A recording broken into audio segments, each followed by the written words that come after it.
Good evening friends, मैं doctor Monika Sachdeva आपका प्रावी fertility and talk में स्वागत करती हूँ।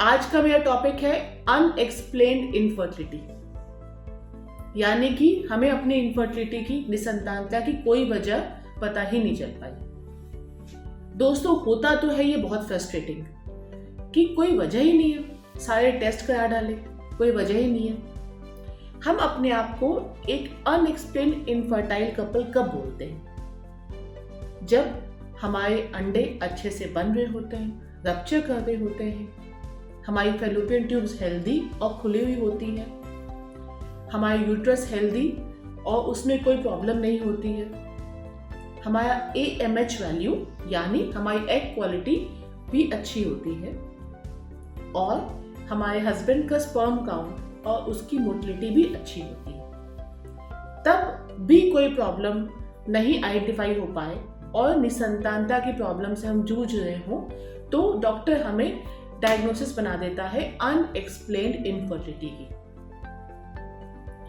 हमें लगता है इतने सारे हमने टेस्ट करा लिए, कुछ भी वजह नहीं निकली, अब क्या करें? भाई प्रेगनेंसी तो चाहिए, लेकिन अब क्या करें? अगर 100 दंपति निसंतानता से जूझ रहे हैं तो कम से कम 10 उनमें से ऐसे होते हैं जिनको अनएक्सप्लेन्ड इनफर्टिलिटी की प्रॉब्लम होती है।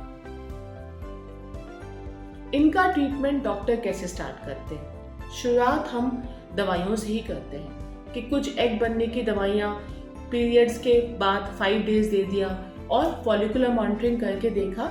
जब एग रप्चर किया, आप लोग को कॉन्टैक्ट करने को बोला और प्रेगनेंसी की उम्मीद करी। ऐसी प्रक्रिया डॉक्टर 3 से 4 महीने तक ट्राई करते हैं। अगर इसमें सफलता नहीं मिलती है तो फिर IUI की मदद लेते हैं। IUI यानी कि इंट्रा यूट्राइन इंसेमिनेशन। इसमें जब आपका एग रप्चर करता है तो सीमन सैंपल को लैब में और पावरफुल करके हम नीचे से इंजेक्ट कर देते हैं। अब उससे क्या फायदा होता है? उससे हमारे वजाइना में मैक्सिमम अमाउंट ऑफ स्पर्म चला जाता है और वो भी गुड क्वालिटी स्पर्म। तो सक्सेस रेट में कुछ परसेंटेज का इजाफा होता है। अनएक्सप्लेन्ड इनफर्टिलिटी के केस में 3 से 4 साइकिल IUI की कोशिश की जा सकती है।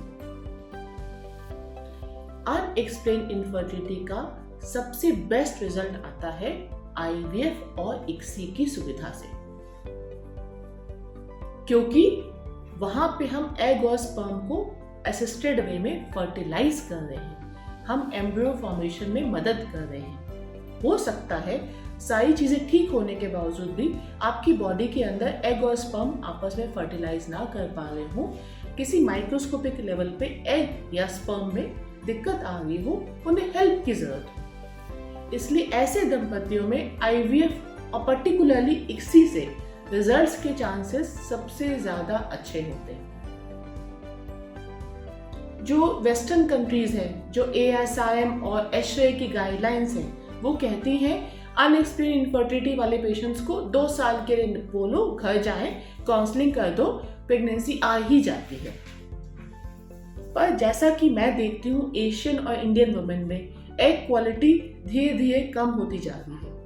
इसलिए क्या वो 2 साल हमें वेस्ट करना चाहिए या नहीं, ये बहुत बड़ा क्वेश्चन है। मुझे ऐसा लगता है अनएक्सप्लेन्ड इनफर्टिलिटी में अगर छोटे मोटे इलाज से हमें कुछ महीनों में सफलता नहीं मिली है तो हमें IVF या ICSI की तरफ अपना रुझान जल्दी करना चाहिए, क्योंकि जितना जल्दी हम एक टाइमली ट्रीटमेंट करते हैं उतना हमें सफलता के चांसेस बढ़ जाते हैं। नमस्कार दोस्तों।